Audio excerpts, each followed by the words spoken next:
Mi intención era que la aventura de Abbey Grange hubiera sido la última de las aventuras de mi amigo Sherlock Holmes que yo diera a conocer al público. Esta decisión no se debía a la escasez de material, ya que dispongo de notas acerca de varios centenares de casos que nunca he llegado a mencionar, ni tampoco a que mis lectores hayan ido perdiendo interés por la personalidad única y los métodos extraordinarios de este hombre inigualable. La verdadera razón hay que buscarla en el poco entusiasmo demostrado por el propio señor Holmes ante la continua publicación de sus experiencias. Mientras estuvo ejerciendo su profesión, la relación de sus éxitos tenía para él una cierta utilidad práctica, pero desde que se retiró definitivamente de Londres para dedicarse al estudio y la apicultura en las tierras bajas de Sussex, la notoriedad le ha llegado a resultar aborrecible y ha insistido de manera terminante en que se respeten sus deseos en este aspecto. Solo cuando le recordé que yo había prometido que la aventura de la Segunda Mancha se publicaría cuando llegase el momento adecuado, y le hice notar la conveniencia de que esta larga serie de episodios culminara en el más importante caso internacional que jamás se le encomendó, conseguí obtener su autorización para exponer al público una versión del asunto que hasta ahora se ha mantenido celosamente oculta.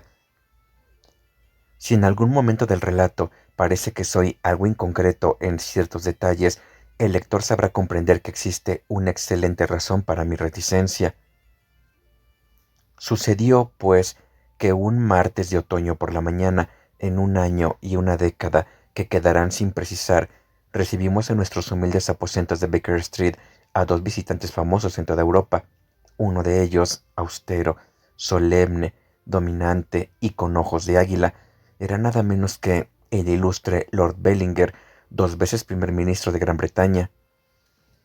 El otro, moreno, elegante y de rasgos muy marcados, apenas entrado en la madurez y dotado de toda clase de cualidades físicas y mentales, era el muy honorable Trelawney Hobb, ministro de Asuntos Europeos y el estadista más prometedor del país.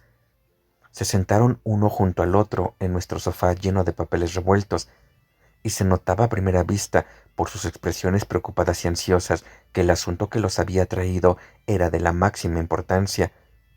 Las manos delgadas del primer ministro, surcadas por venas azules, apretaban con fuerza el puño de marfil de su paraguas, y su rostro demacrado y ascético nos dirigía sombrías miradas, primero a Holmes y después a mí. El ministro de Asuntos Europeos se tiraba nervioso del bigote y jugueteaba con los dijes de la cadena de su reloj. Cuando descubrí la pérdida, señor Holmes, lo cual sucedió a las 8 de esta mañana, informé inmediatamente al primer ministro. Ha sido idea suya que vengamos a verle. ¿Han informado ustedes a la policía? No, señor Holmes, respondió el primer ministro, con la manera de hablar rápida y tajante que le había hecho famoso. Ni le hemos hecho, ni es posible hacerlo. Informar a la policía equivaldría, a la larga, a informar al público, y esto deseamos evitarlo, y de manera muy especial. ¿Y eso por qué, señor? Porque el documento en cuestión tiene una importancia tan tremenda que su publicación podría provocar fácilmente, yo diría que casi con seguridad, complicaciones de suma gravedad en el escenario europeo. No exagero al decir que podría estar en juego decisiones de guerra o de paz. Si no podemos intentar recuperarlo en absoluto secreto, lo mismo da que no lo recuperemos, porque lo que se proponen los que lo han robado es, precisamente, dar a conocer su contenido. Comprendo. Y ahora, señor Trelawney Hobb, le agradecería mucho que me explicara con exactitud las circunstancias en que desapareció este documento. Se puede decir en muy pocas palabras, señor Holmes, la carta, porque se trata de una carta de un dirigente extranjero, se recibió hace 6 días.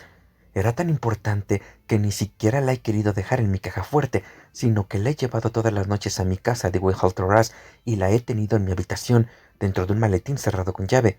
Anoche estaba allí, de eso estoy seguro, porque abrí el maletín mientras me vestía para cenar y vi dentro el documento. Esta mañana ya no estaba. El maletín se quedó toda la noche sobre la mesa del tocador, al lado del espejo. Yo tengo el ceño muy ligero, y mi esposa también. Los dos estamos dispuestos a jurar que nadie pudo entrar en nuestra habitación durante la noche. Y sin embargo, le repito que el documento ha desaparecido. ¿A qué hora cenó usted? A las 7:30. ¿Cuánto tiempo tardó en irse a la cama? Mi esposa había salido al teatro y yo me quedé esperándola. No subimos a nuestra habitación hasta las 11:30. Así que el maletín permaneció sin vigilancia durante 4 horas. A nadie se le permite entrar en esa habitación, exceptuando a la mujer que la limpia por la mañana y a mi ayuda de cámara y la doncella de mi esposa durante el resto del día. Y los dos son servidores de confianza que llevan bastante tiempo con nosotros. Además, ninguno de ellos podía saber que en el maletín hubiera nada más importante que el papeleo normal del ministerio. ¿Quién conocía la existencia de esa carta? En mi casa nadie, ni siquiera su esposa. No, señor, no le dije nada hasta esta mañana, cuando eché en falta el documento. El primer ministro asintió en señal de aprobación.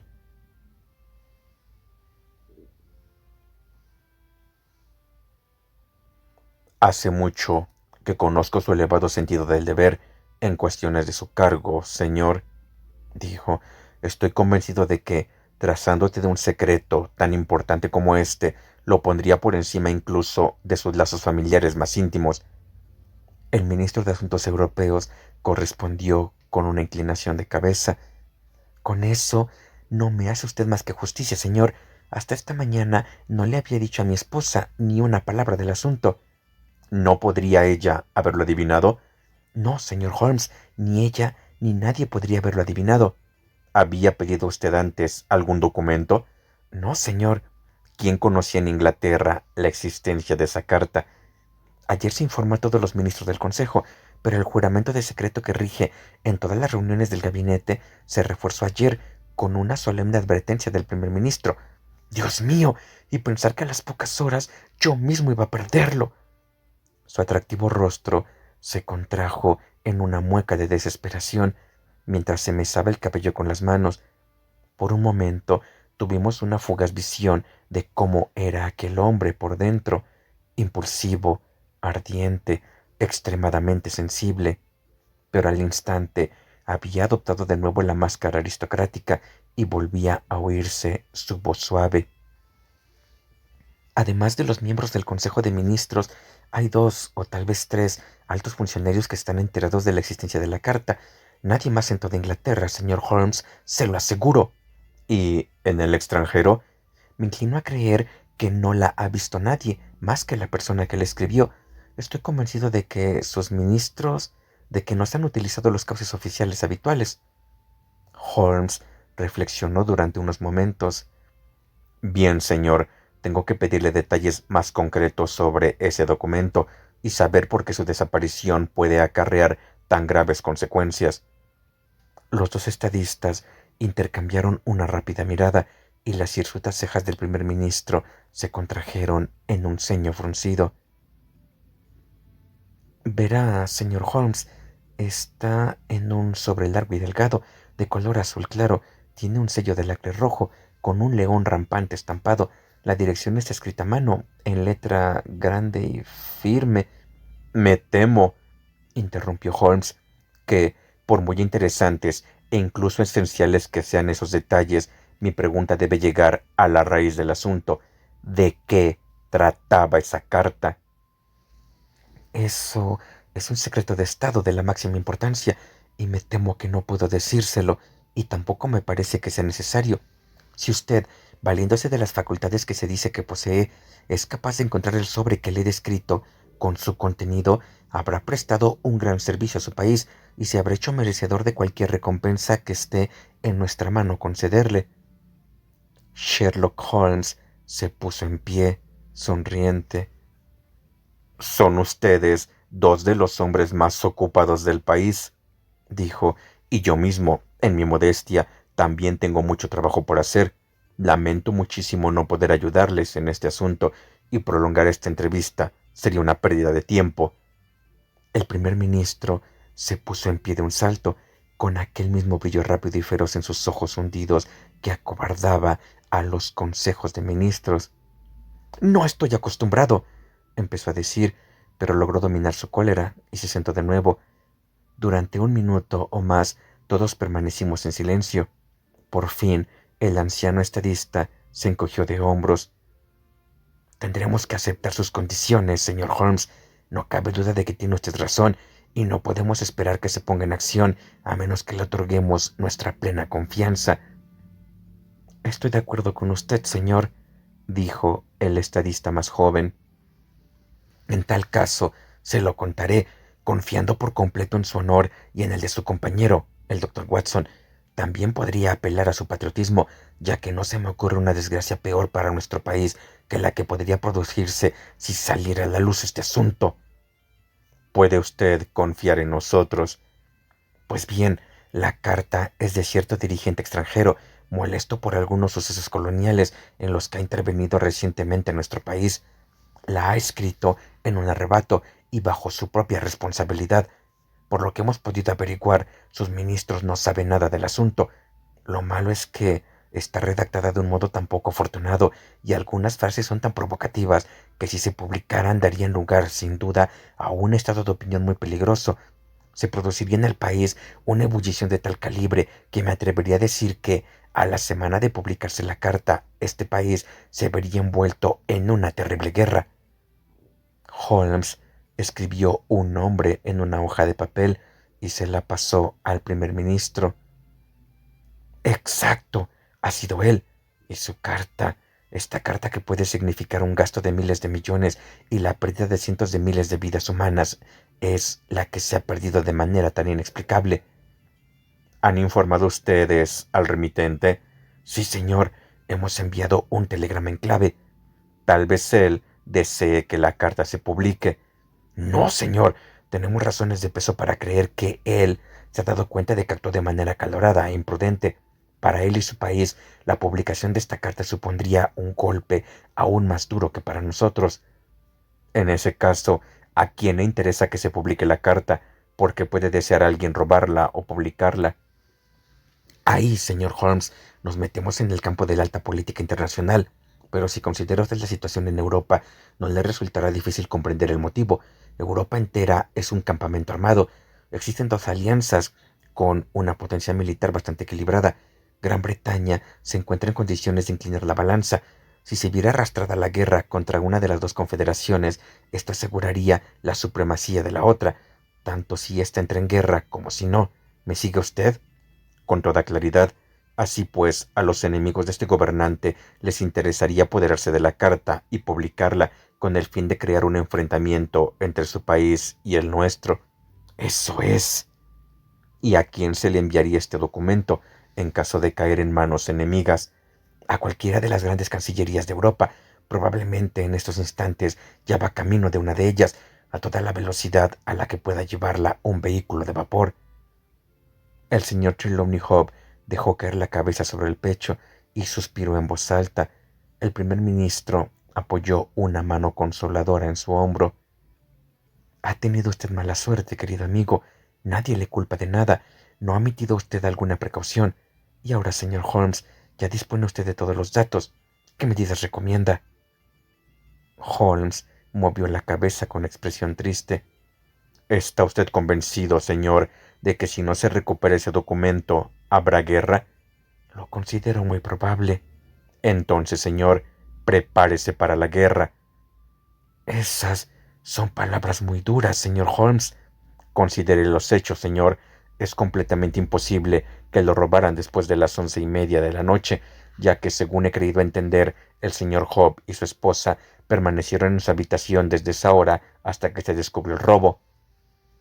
Así pues, lo tuvieron que robar ayer, entre las 7:30 y las 11:30, probablemente más cerca de la primera hora, ya que es obvio que quien se lo llevó sabía que estaba allí, y lo más natural es que procurara apoderarse de él lo antes posible. Ahora bien, dada la hora en que se robó y la importancia del documento, ¿dónde puede estar ahora? Nadie tiene motivo alguno para retenerlo. Es preciso hacerlo llegar rápidamente a manos de quienes lo necesiten. ¿Qué posibilidades tenemos a estas alturas de alcanzarlos? Ni siquiera de seguirles la pista, ni la más mínima. El primer ministro se levantó del sofá. Lo que dice es completamente lógico, señor Holmes. A mí también me parece que el asunto está fuera de nuestras posibilidades. Supongamos, solo a manera de hipótesis, que lo hubiera robado la doncella o el ayuda de cámara. Los dos son sirvientes antiguos y de confianza. Me pareció entender que su habitación se encuentra en la segunda planta, que no se puede entrar desde fuera de la casa y que nadie habría podido llegar desde dentro sin que lo vieran. En tal caso, la carta tiene que haberla robado alguien de la casa. ¿A quién se le pudo entregar el ladrón? A cualquiera de los varios espías internacionales y agentes secretos con cuyos nombres estoy relativamente familiarizado. Hay 3 de ellos que podrían considerarse como las estrellas de su profesión. Comenzaré mis indagaciones intentando averiguar si todos ellos continúan en sus puestos.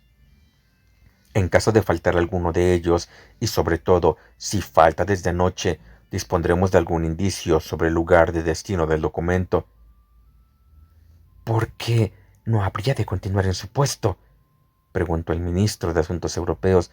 Podría perfectamente haberlo llevado a alguna embajada en Londres. No creo que lo haya hecho. Estos agentes trabajan por libre y muchas veces sus relaciones con las embajadas son algo tirantes. El primer ministro asintió en señal de aprobación. Creo que tiene usted razón, señor Holmes. Tratándose de un botín tan valioso, lo llevaría personalmente. Su línea de acción me parece excelente. Mientras tanto, Job, no podemos descuidar nuestros otros deberes a causa de esta desgracia.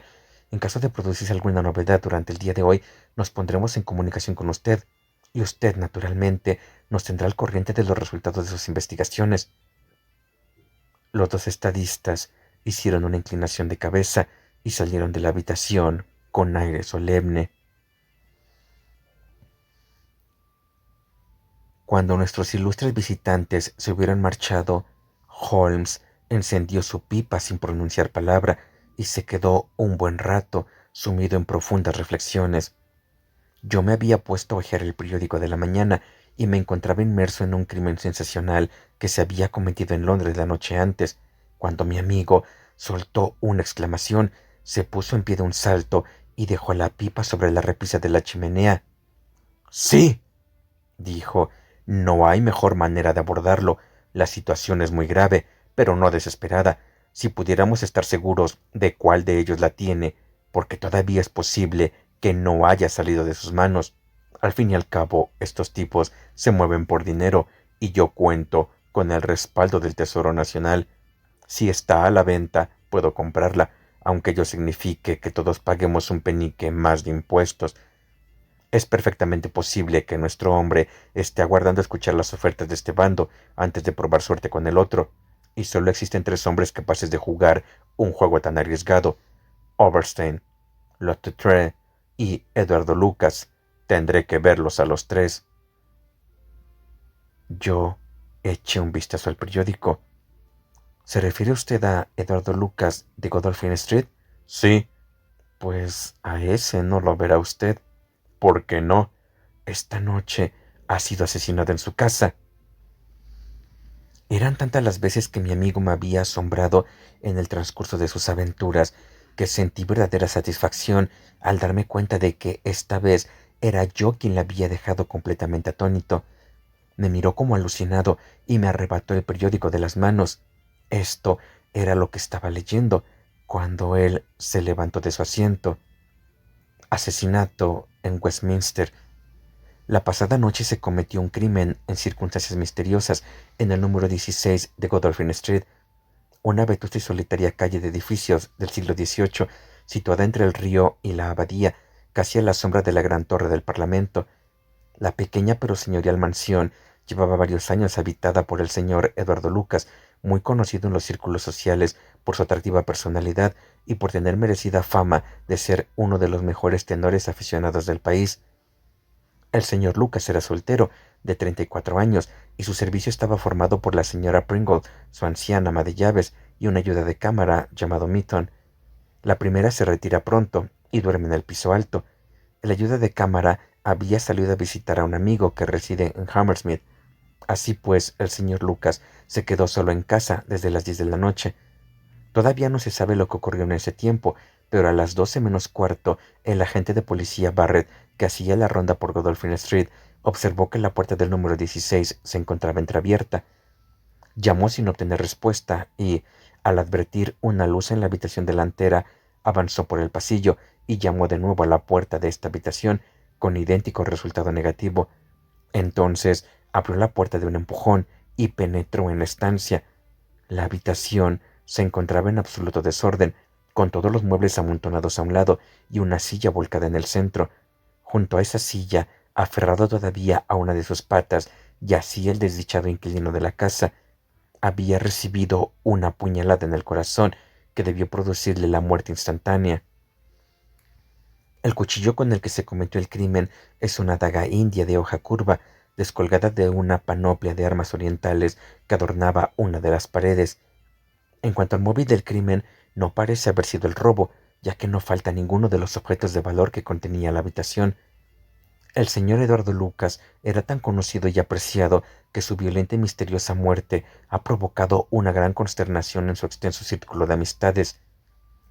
Bien, Watson, ¿qué le parece esto? Una coincidencia asombrosa. ¡Una coincidencia! Aquí tenemos a uno de los 3 hombres que habíamos señalado como posibles participantes en este drama, y resulta que muere de una manera violenta durante las mismas horas en que el drama se representaba. Las posibilidades de que se trate de una coincidencia son tan ínfimas que no existen números para representarlas. No, querido Watson, los 2 sucesos están relacionados. Tienen que estar relacionados. A nosotros nos toca descubrir la relación. Pero ahora la policía estará enterada de todo. Nada de eso. La policía sabe lo que ha visto en Godolphin Street. No sabe ni sabrá nada de lo sucedido en Whitehall Terrace. Solo nosotros estamos al tanto de los 2 sucesos y podemos intentar descubrir la relación entre ambos. De todas maneras, hay un detalle evidente que habría bastado para orientar mis sospechas hacia Lucas. Godolphin Street está en Westminster, a pocos minutos de Whitehall Terrace. Los otros 2 agentes secretos que he mencionado viven al extremo del West End. Por tanto, a Lucas le resultaba más fácil que a los otros establecer un contacto o recibir un mensaje de la casa del ministro de Asuntos Europeos. Es poca cosa, pero cuando los hechos se concentran en tan pocas horas, puede resultar esencial. ¡Caramba! ¿Qué tenemos aquí? Había aparecido la señora Hudson trayendo en bandeja una tarjeta de mujer. Holmes le echó un vistazo, levantó las cejas y me la pasó a mí. Dígale a Lady Hilda Trelawney que tenga la bondad de pasar, dijo. Un momento después, nuestro humilde apartamento, que ya se había visto honrado aquella mañana, se honró aún más con la entrada de la mujer más encantadora de Londres. Yo había oído hablar con frecuencia de la belleza de la hija menor del duque de Belminster, pero ni las descripciones ni las fotografías en blanco y negro me habían preparado para el sutil y delicado encanto y el hermoso colorido de aquella cabeza exquisita. Sin embargo, tal como nosotros la vimos aquella mañana de otoño, no era su belleza lo primero que impresionaba al observador. El cutis era admirable, pero se veía pálida de emoción. Los ojos brillaban, pero su brillo era febril. La dedicada boca se apretaba y fruncía en un intento de mantener la calma. El terror, y no la belleza, era lo primero que saltaba a la vista cuando nuestra hermosa visitante quedó momentáneamente encuadrada en el marco de la puerta. ¿Ha estado aquí mi marido, señor Holmes? Sí, señora, ha estado aquí. Señor Holmes, le suplico que no le diga que he venido.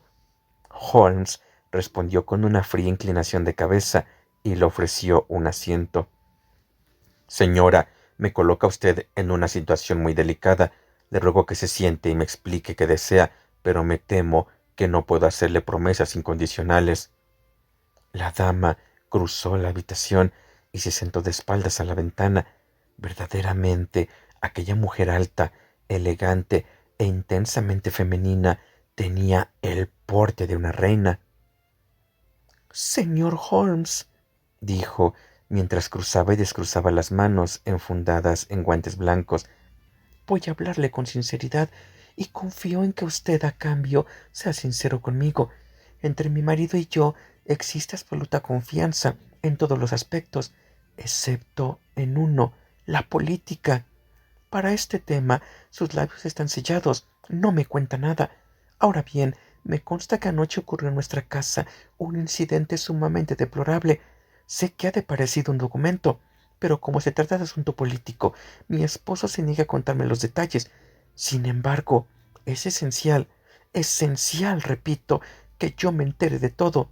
Usted es la única persona, aparte de sus políticos, que conoce los hechos. Le ruego, pues, señor Holmes, que me informe con exactitud de lo sucedido y sus posibles consecuencias. Cuéntemelo todo, señor Holmes.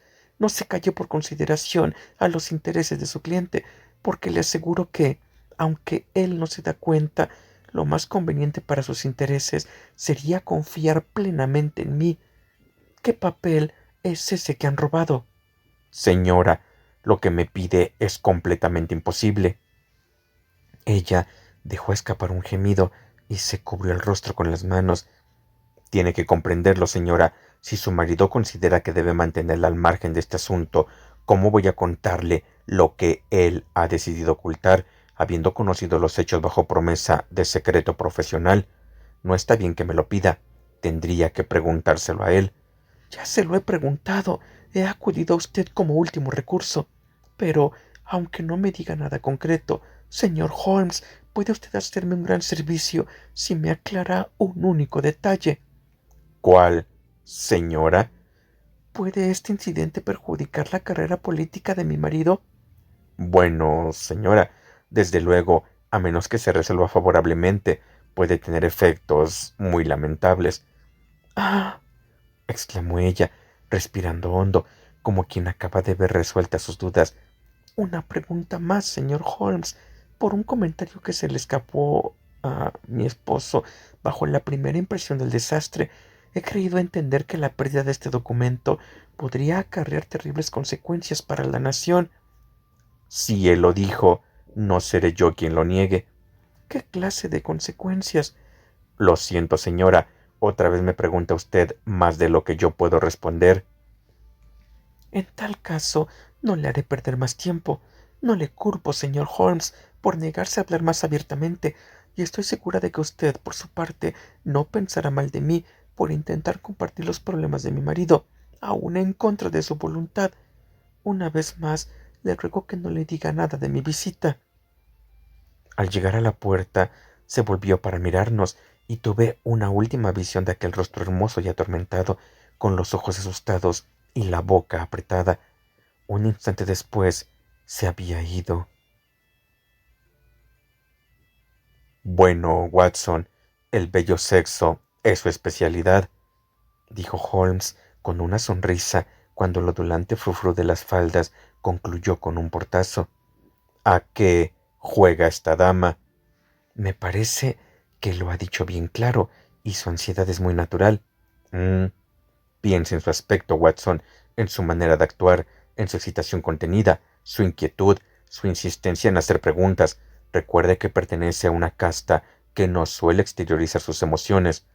Desde luego, venía muy alterada.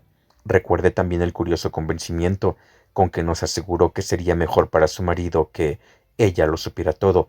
¿Qué quería decir con eso? Y se habrá fijado usted, Watson, en cómo se situó para tener la luz a la espalda. No quería que leyésemos su cara. Sí, se sentó en la única silla de la habitación. Sin embargo, los motivos de las mujeres son tan inescrutables. ¿Se acuerda de aquella mujer de Margaret, de la que yo sospeché por la misma razón, y lo que sucedía era que no se había empolvado la nariz? ¿Cómo puede construir algo sobre bases tan movedizas? Sus actos más triviales pueden significar una inmensidad, y sus comportamientos más extraordinarios pueden depender de una horquilla o un rizador de pelo. Buenos días, Watson. ¿Va usted a salir? Sí, pienso pasear la mañana en Godolphin Street, en compañía de nuestros amigos de la policía. La solución de nuestro problema depende de Eduardo Lucas, aunque confieso que aún no tengo ni idea de la forma que pueda adoptar. Es un error garrafal teorizar antes de conocer los hechos. Quédese en guardia, Watson, por si llegan nuevas visitas. Si me es posible, vendré a comer con usted. Durante todo aquel día, el siguiente y el otro, Holmes se mantuvo de un humor que sus amigos llamarían taciturno y los demás malhumorado. Entraba y salía sin dejar de fumar, tocaba fragmentos de violín, se sumía en ensoñaciones, devoraba bocadillos a horas intempestivas y apenas respondía a las preguntas que yo le hacía de cuando en cuando. Era evidente que su investigación no marchaba por buen camino. No decía ni palabra sobre el caso, y tuve que enterarme por los periódicos de los detalles de la indagación y de la detención y posterior puesta en libertad de John Mitton, el ayuda de cámara de la víctima. El jurado de instrucción pronunció el evidente veredicto de homicidio intencionado, pero los autores seguían siendo desconocidos. No se pudo hallar ningún móvil. La habitación estaba llena de objetos de valor, pero no habían robado ninguno. Tampoco se habían tocado los papeles del muerto. Dichos papeles fueron examinados minuciosamente y demostraron que el fallecido era un verdadero experto en política internacional, un chismoso incorregible, un notable lingüista y un infatigable escritor de cartas. Conocía íntimamente a los políticos más destacados de varios países, pero no se pudo encontrar nada sensacional entre los abundantes documentos que llenaban sus cajones. En cuanto a sus relaciones con mujeres, parecían haber sido numerosas, pero superficiales. Tenía muchas conocidas, pero pocas amigas, y no parecía haber amado a ninguna. Era hombre de costumbres ordenadas y conducta inofensiva. Su muerte constituía un absoluto misterio, y lo más probable era que continuara haciéndolo. En cuanto a la detención de John Mitton, el ayuda de cámara había sido una medida desesperada, como única alternativa a no hacer nada. Pero no se pudo mantener la acusación. Aquella noche, Mitton había estado visitando a unos amigos en Hammersmith y disponía de una coartada perfecta. Es cierto que emprendió el regreso a casa con tiempo de sobra para llegar a Westminster antes de la hora en que se descubrió el crimen, pero alegó que había hecho parte del camino andando, lo cual parecía bastante probable, dado que hacía una noche deliciosa. El caso es que llegó a casa a las 12 de la noche y pareció quedar abrumado por la inesperada tragedia. Siempre se había llevado bien con su señor. En sus cajones se habían encontrado varios artículos pertenecientes a la víctima, entre ellos un estuche con navajas de afeitar, pero él explicó que se trataba de regalos de la víctima y el ama de llaves corroboró esta versión. Mitton llevaba 3 años trabajando al servicio de Lucas. Llamaba la atención que éste nunca lo llevase con él al continente. Lucas hacía ocasionales viajes a París que podían durar hasta 3 meses, pero Mitton se quedaba al cuidado de la casa de Godolphin Street. En cuanto al ama de llaves, no había oído nada la noche del crimen. Si su señora había recibido alguna visita, tuvo que abrirle la puerta él mismo. Así pues, por lo que yo puedo leer en los periódicos, el misterio llevaba durante ya 3 días. Si Holmes sabía algo más, se lo guardaba para sí mismo. No obstante, me había dicho que el inspector Lestrade le mantenía informado del caso, así que me constaba que estaba al tanto de los detalles de la investigación. Al cuarto día, el Daily Telegraph publicó un largo comunicado de su corresponsal en París que parecía resolver todo el asunto. La policía de París acaba de realizar un descubrimiento que levanta el velo del misterio que envolvía la trágica muerte de Eduardo Lucas, asesinado durante la noche del pasado lunes en Godolphin Street, Westminster. Como recordarán nuestros lectores, el señor Lucas fue encontrado apuñalado en su habitación y se llegó a sospechar de su ayuda de cámara, aunque éste disponía de una coartada que disipó toda sospecha. Ayer, en París, la servidumbre de una mujer, identificada como la señora de Henry Fourney, que reside en una pequeña mansión de la Rue Ortrelis, comunicó a las autoridades que su señora presentaba síntomas de locura. Tras someterla a un examen, se comprobó que, efectivamente, padecía una manía de carácter peligroso y permanente.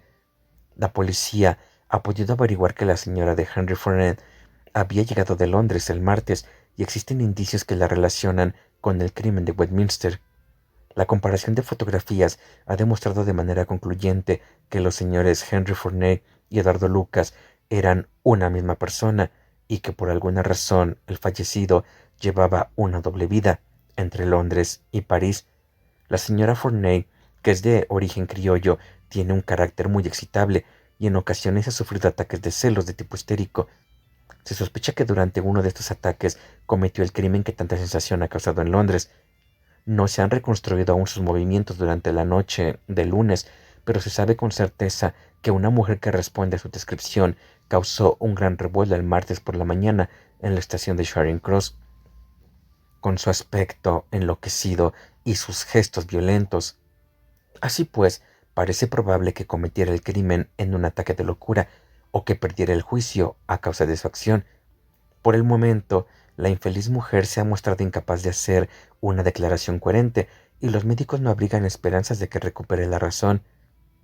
Se ha sabido que la noche del lunes se vio a una mujer que bien podría haber sido Madame Fournet vigilando durante varias horas la casa de Godolphin Street.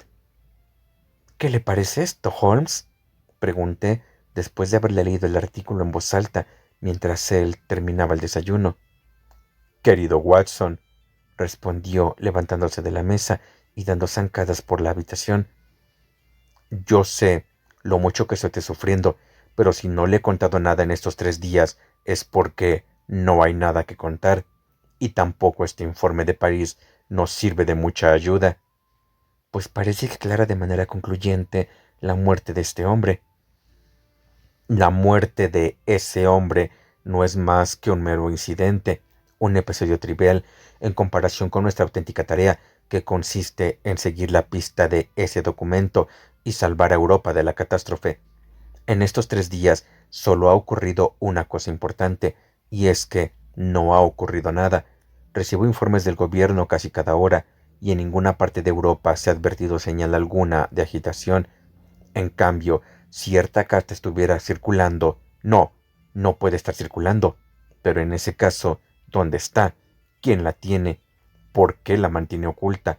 Esa pregunta me golpea el cerebro como un martillo. ¿Ha sido una coincidencia que Lucas muriera asesinado la misma noche en que desapareció la carta? ¿Llegó la carta a sus manos? ¿Acaso se la llevó esa esposa loca que resulta que tenía? Y, si se la llevó ella, ¿estará en su casa de París?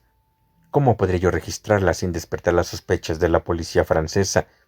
Este es un caso, querido Watson, en el que la ley nos resulta tan peligrosa como los propios criminales. Estamos solos contra todos, pero lo que está en juego es tremendo.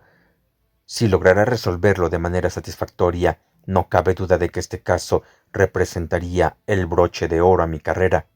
Ah, aquí llega el último parte de guerra. Echó un vistazo a la nota que acababan de entregarle. Vaya, parece que Lestrade ha descubierto algo interesante. Póngase el sombrero, Watson, que vamos a dar un paseíto hasta Westminster.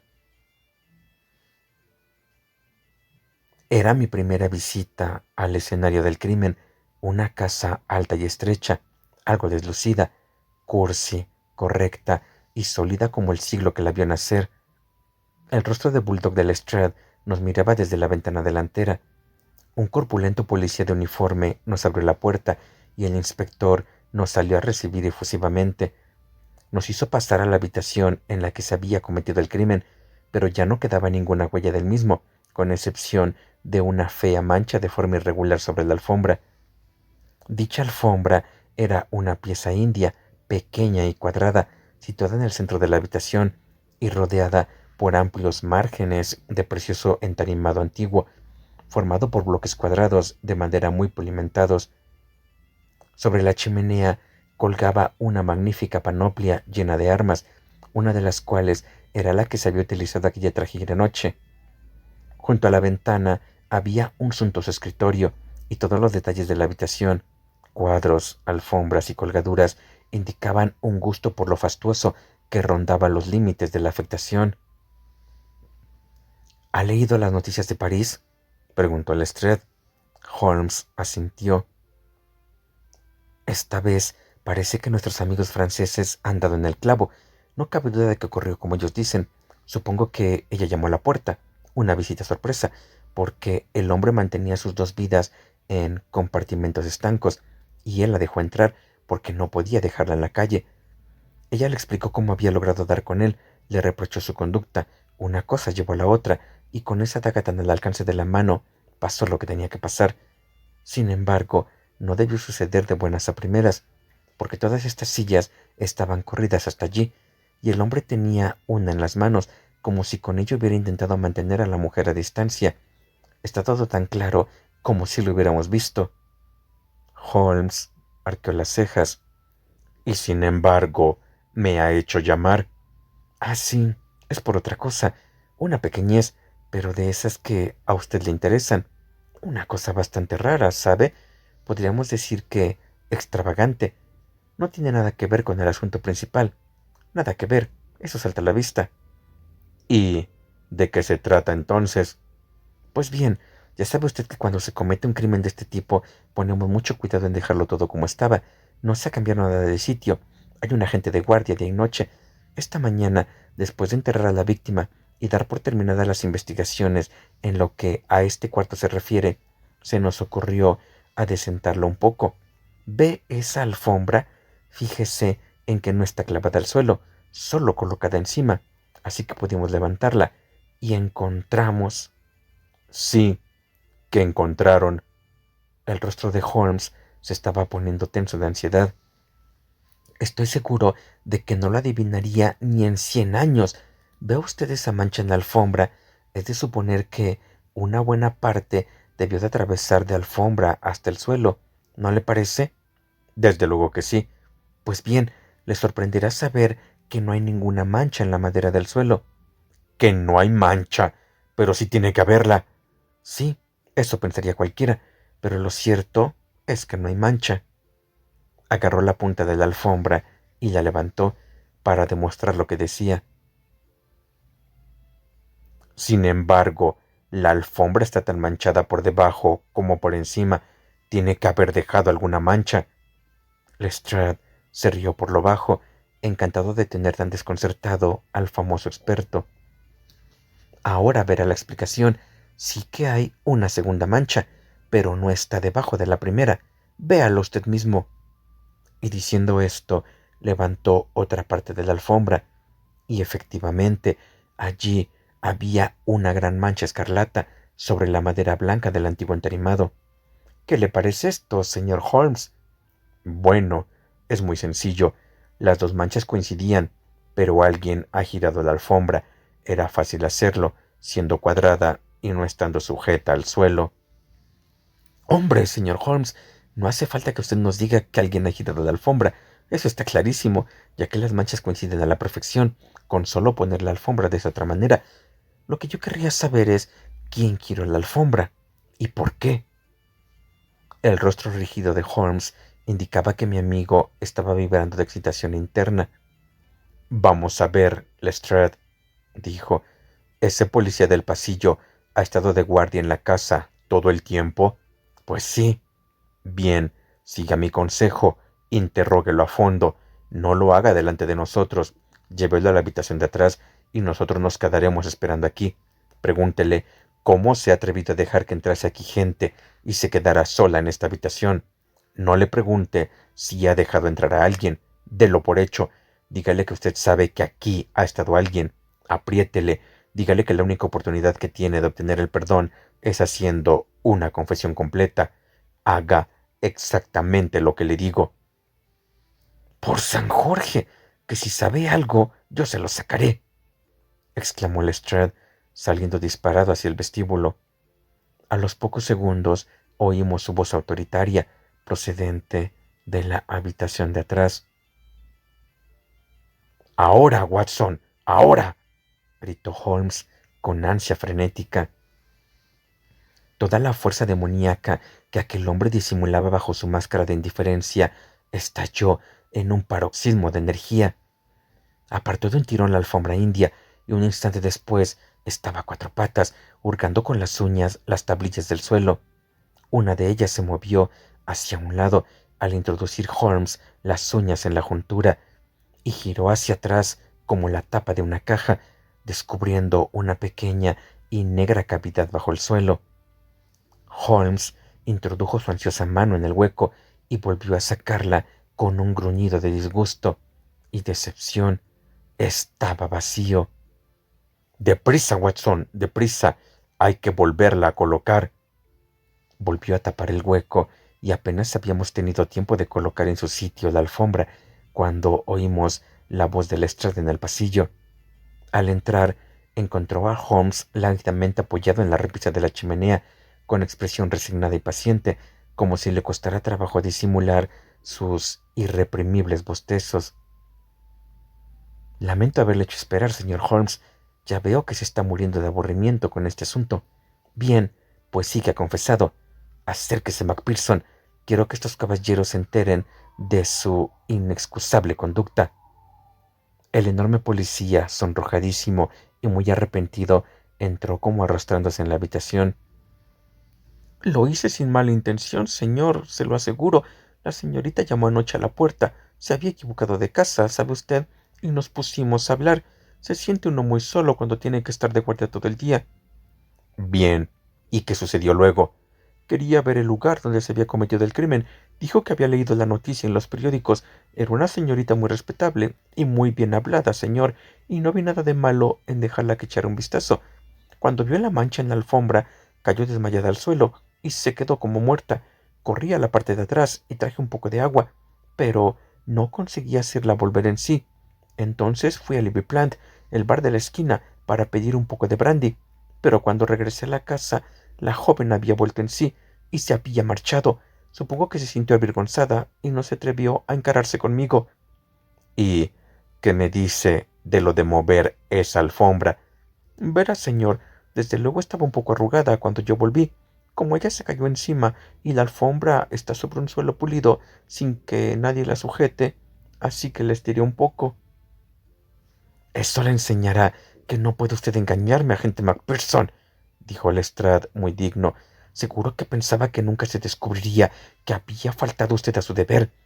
Pero ya ve que me ha bastado una simple mirada a esa alfombra para saber sin ningún género de dudas que en esta habitación había entrado alguien. Tiene usted suerte, joven, de que no falte nada, pues de lo contrario las iba a pasar negras. Lamento haberle hecho venir por una tontería como esta, señor Holmes, pero pensé que podría interesarle el hecho de que la segunda mancha no coincidiera con la primera. Ya lo creo. Ha sido interesantísimo.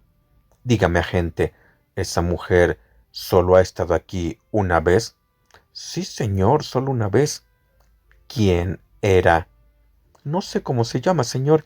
Venía por un anuncio en el que pedían una mecanógrafa y se equivocó de número. Era una señorita muy agradable y educada, señor. ¿Alta? ¿Guapa? Sí, señor. Era muy joven, muy crecidita, y supongo que se podría decir que era guapa.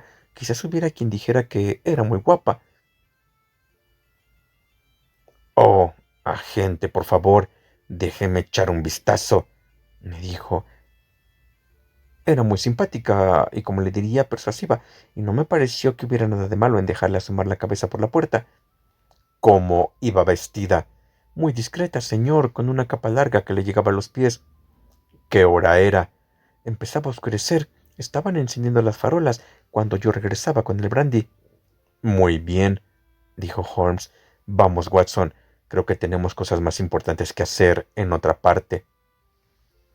Lestrade se quedó en la habitación delantera mientras el arrepentido agente nos abría la puerta para que saliéramos de la casa. En el escalón de entrada, Holmes dio media vuelta y enseñó algo que tenía en la mano. El policía lo miró y se quedó de piedra.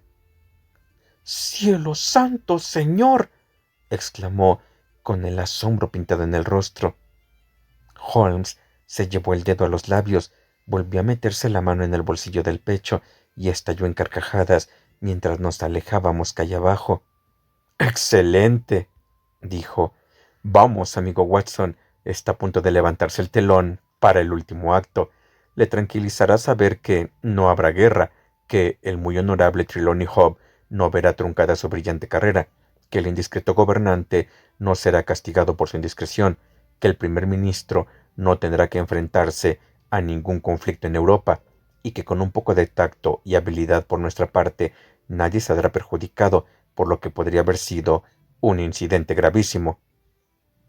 Mi mente se llenó de admiración por aquel hombre extraordinario. «¡Lo ha resuelto usted!», exclamé. No del todo, Watson.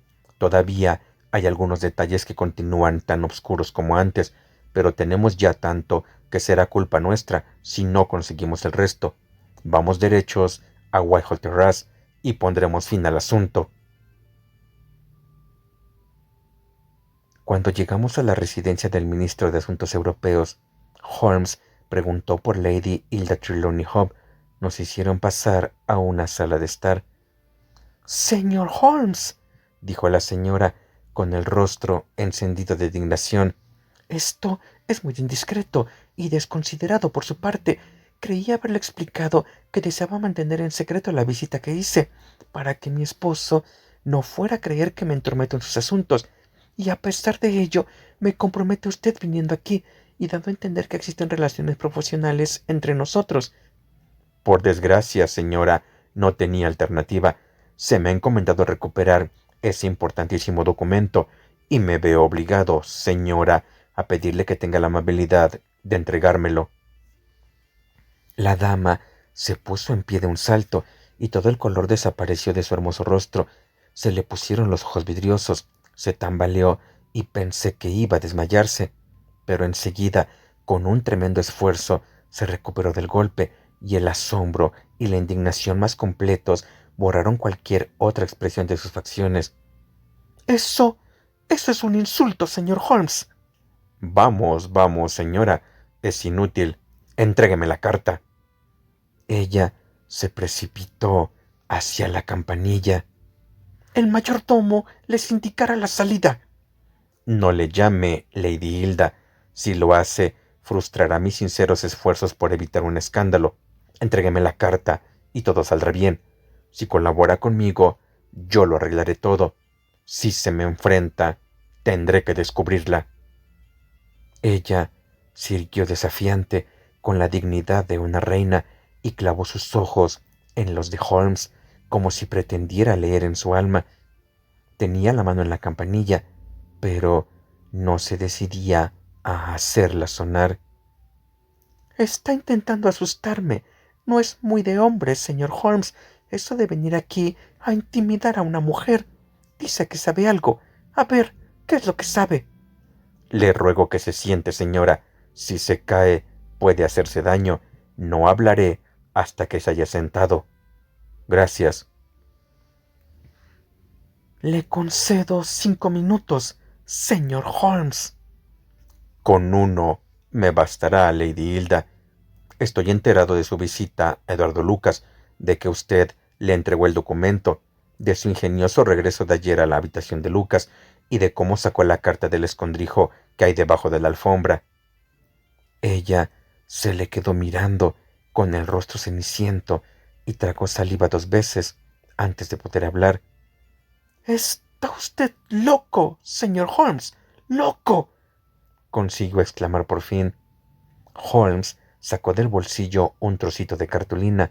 Era el rostro de una mujer recortado de una fotografía. Llevaba esto encima porque me pareció que podría resultarme útil, dijo. El policía la ha reconocido.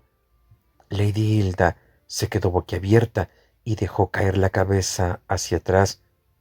Vamos, Lady Hilda, usted tiene la carta. Aún se puede arreglar todo. No deseo causarle problemas. Mi misión habrá concluido cuando le entregué la carta a su esposo. Siga mi consejo y sea sincera conmigo. Es su única oportunidad. Había que descubrirse ante el valor de aquella dama. Ni siquiera entonces se dio por vencida. Le repito, señor Holmes, que comete usted un error absurdo.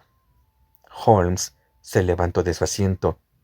Lo siento por usted, Lady Hilda. He hecho lo que he podido, pero ya veo que todo es en vano. Hizo sonar la campanilla y entró el mayordomo. ¿Está el señor Trelawney Hobb en casa? Llegará a la 1:15, señor. Holmes consultó su reloj. Todavía falta un cuarto de hora, dijo. Muy bien, le esperaré. Apenas había terminado el mayordomo de cerrar la puerta cuando Lady Hilda cayó de rodillas a los pies de Holmes, con las manos extendidas y su bello rostro alzado e inundado de lágrimas. Tenga piedad de mí, señor Holmes, tenga piedad, suplicaba de manera frenética. Por amor de Dios, no se lo diga. Usted no sabe cómo quiero a mi marido. Por nada del mundo querría verle sufrir, y sé que esto le destrozará el corazón. Holmes la hizo levantar. Gracias a Dios, señora, ha recuperado usted su buen juicio, aunque haya sido en el último momento. No hay un instante que perder. ¿Dónde está la carta? Ella corrió hacia un escritorio, lo abrió y sacó un sobre azul y alargado. Aquí está, señor Holmes. Ojalá no lo hubiera visto nunca. ¿Cómo podemos devolverla? Murmuró Holmes. Pronto, pronto. Tenemos que encontrar la manera. ¿Dónde está el maletín de documentos? Sigue en el dormitorio. ¡Qué buena suerte! Rápido, señora. Tráigalo aquí. Un momento después, la señora reaparecía con un maletín rojo en la mano. ¿Cómo lo abrió la otra vez? ¿Tiene una copia de la llave? Sí, claro que la tiene. Ábralo. Lady Hilda se había sacado del pecho una llavecita con la que abrió el maletín. Estaba repleto de papeles. Holmes metió el sobre azul en medio del montón, entre las páginas de algún otro documento. Una vez cerrado, el maletín regresó al dormitorio. Ya estamos preparados, dijo Holmes. Todavía nos quedan 10 minutos. Lady Hilda, yo voy a hacer todo lo que esté de mi parte por encubrirla. A cambio, usted puede emplear estos minutos en explicarme con sinceridad qué significa todo este terrible embrollo. Se lo contaré todo, señor Holmes, gimió ella. Ay, señor Holmes, yo me cortaría la mano derecha antes que darle un disgusto a mi marido. No hay en todo Londres una mujer que ame a su esposo como yo amo al mío. Y sin embargo, si él supiera lo que he hecho, lo que me he visto obligada a hacer, no me lo perdonaría nunca. Tiene un sentido del honor tan alto que no es capaz de olvidar ni de perdonar un acto deshonroso de otra persona. Ayúdeme, señor Holmes. Está en juego mi felicidad, su felicidad, nuestras mismas vidas. Dese prisa, señora, que se acaba el tiempo. Todo se debió a una carta mía, señor Holmes, una carta imprudente que escribí antes de casarme, una carta tonta, la carta de una chiquilla impulsiva y enamorada. Yo la escribí de manera inocente, pero a mi marido le habría parecido monstruosa. Si lo hubiese leído, habría perdido para siempre la confianza en mí. Hace años que le escribí y creía que el asunto estaba olvidado. Pero entonces apareció este hombre, Lucas, y me dijo que la carta había caído en sus manos y que se la iba a enseñar a mi marido. Le supliqué que no lo hiciera y él me dijo que me devolvería mi carta si yo le proporcionaba cierto documento que, según él, había en el portafolios de mi marido. Tenía algún espía en el ministerio que le había informado de su existencia. Me aseguró que mi marido no sufría ningún perjuicio. Póngase en mi lugar, señor Holmes. ¿Qué podría yo hacer? Contárselo todo a su marido. No podía, señor Holmes. No podía. No podía. Por un lado, la catástrofe me parecía segura. Por el otro, y aunque me resultara terrible robarle papeles a mi marido, se trataba de un asunto de política y sus consecuencias se me escapaban, mientras que en un asunto de amor y confianza las consecuencias me parecían muy claras. Lo hice, señor Holmes. Saqué un molde de su llave y ese hombre, Lucas, me hizo una copia. Abrí el maletín, saqué el documento y lo llevé a Godolphin Street. ¿Y qué sucedió allí, señora? Llamé a la puerta, como habíamos convenido. Lucas abrió, lo seguí hasta su habitación, dejando entreabierta la puerta del vestíbulo, porque me daba miedo quedarme a solas con aquel hombre. Recuerdo que al entrar me fijé en una mujer que había en la calle. Nuestro negocio quedó concluido en un instante. Él tenía mi carta sobre el escritorio. Yo le entregué el documento. Él me dio la carta. Y en aquel momento oímos un ruido en la puerta y pasos en el pasillo. Lucas levantó toda prisa la alfombra, metió el documento en alguna especie de escondrijo que tenía allí y lo tapó de nuevo.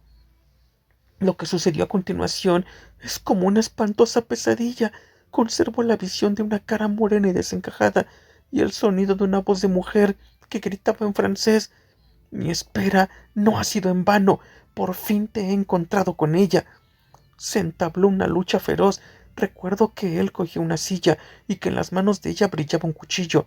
Escapé corriendo de aquella terrible escena, huí de la casa y no supe más hasta la mañana siguiente, cuando leí en el periódico el terrible desenlace. Sin embargo, Aquella noche dormí feliz porque había recuperado mi carta y no sabía aún lo que me reservaba el futuro. A la mañana siguiente me di cuenta de que no había hecho más que cambiar un problema por otro. La angustia de mi marido cuando descubrió la desaparición de ese papel me llegó al alma. Tuve que contenerme para no arrodillarme a sus pies allí mismo y confesarle lo que había hecho. Pero aquello significaría tener que confesar también el pasado. Aquella mañana fui a visitarle a usted para hacerme una idea del alcance de mis actos. Cuando comprendí la enormidad del asunto, ya no pensé en otra que no fuera recuperar el documento de mi marido. Tenía que seguir estando donde Lucas la había dejado, ya que lo guardó antes de que aquella terrible mujer entrara en la habitación. De no haber sido por su repentina llegada, yo no me habría enterado de dónde estaba el escondrijo. ¿Cómo podía volver a entrar en aquella habitación? Vigilé la casa durante 2 días, pero la puerta nunca se quedaba abierta. Anoche hice el último intento. Ya sabe usted cómo me las arreglé para conseguir mi objetivo. Me traje el documento a casa y había pensado destruirlo, porque no se me ocurría ninguna manera de devolverlo sin tener que confesarle todo a mi marido. ¡Cielos! Oigo sus pasos en la escalera. El ministro de Asuntos Europeos interrumpió muy nervioso en la habitación. ¿Alguna noticia, señor Holmes? ¿Alguna noticia? Preguntó. Tengo algunas esperanzas. ¡Ah! ¡Gracias a Dios! Se le iluminó el rostro. El primer ministro ha venido a comer conmigo. Podemos hacerle partícipe de sus esperanzas. A pesar de que tiene nervios de acero, me consta que apenas ha dormido desde que ocurrió este terrible suceso. Jacobs quiere pedir al primer ministro que suba. Lo siento, querida, me temo que se trata de un asunto político. Nos reuniremos contigo en el comedor dentro de unos minutos. El primer ministro parecía tranquilo, pero por el brillo de sus ojos y el temblor de sus huesudas manos se notaba que estaba tan nervioso como su joven colega. Tengo entendido que dispone usted de alguna información, señor Holmes. Puramente negativa, por el momento, respondió mi amigo. He investigado en todos los lugares donde podía encontrarse el documento y estoy seguro de que no hay peligro de que caiga en malas manos. Pero eso no es suficiente, señor Holmes. No podemos seguir viviendo permanentemente sobre semejante volcán. Necesitamos algo concreto. Tengo esperanzas de conseguirlo. Por eso estoy aquí. Cuanto más pienso en ese asunto, más convencido estoy de que la carta no ha salido de esta casa. Señor Holmes, de haber salido, es indudable que a estas alturas ya se habría publicado. Pero, ¿por qué iba nadie a robarla solo para dejarla en esta casa? No estoy convencido de que haya sido robada. Entonces, ¿cómo pudo salir del portafolios? No estoy convencido de que haya salido del portafolios. Señor Holmes, si es una broma, no tiene gracia. Puedo asegurarle que salió del maletín. ¿Ha examinado usted el maletín desde el martes por la mañana? No, no hacía ninguna falta. Es posible que la haya pasado por alto. Eso es absolutamente imposible. Pues yo no estoy convencido. He visto casos parecidos. Supongo que habrá otros papeles en ese maletín. Puede haberse mezclado con ellos. Estaba encima de todos. Alguien puede haber movido el maletín, descolocando su contenido. Le digo que no. Lo saqué todo. De todas maneras, es fácil comprobarlo, Job. Que traigan aquí ese maletín. El ministro hizo sonar la campanilla. Jacobs, tráiganle el maletín de los documentos. Esto es una ridícula pérdida de tiempo, pero si no se va a quedar satisfecho de otra manera, haremos lo que dice. Gracias, Jacobs. Déjelo ahí. Siempre llevo la llave en la cadena del reloj. Mire, aquí están todos los papeles. Carta de Lord Merrow, informe de Sir Charles Hardy, memorándum de Belgrado, notas acerca de los impuestos sobre los cereales en Rusia y Alemania, carta de Madrid, nota de Lord Flowers. ¡Cielo santo! ¿Qué es esto? ¡Lord Bellinger! ¡Lord Bellinger!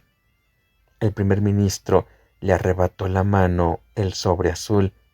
Sí, es esta, y la carta está intacta, Job. Le felicito. Gracias, gracias. Qué peso me he quitado de encima. Pero esto es inconcebible. Es imposible. Señor Holmes, es usted un mago, un brujo. ¿Cómo sabía que estaba aquí? Porque sabía que no estaba en ninguna otra parte. No puedo creer lo que ven mis ojos. Corrió frenético hacia la puerta. ¿Dónde está mi mujer? ¡Hilda! ¡Hilda! Su voz se perdió por la escalera.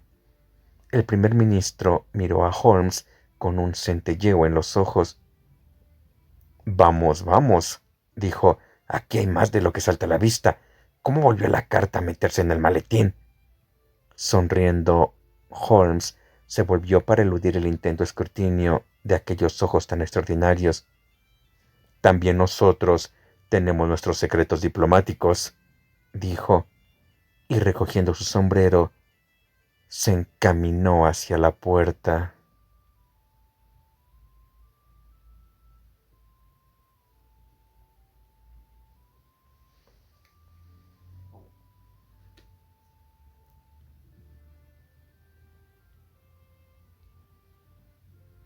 La aventura de la Segunda Mancha.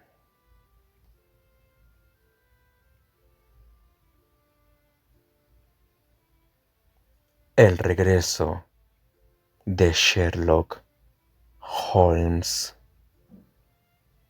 Arthur Conan Doyle.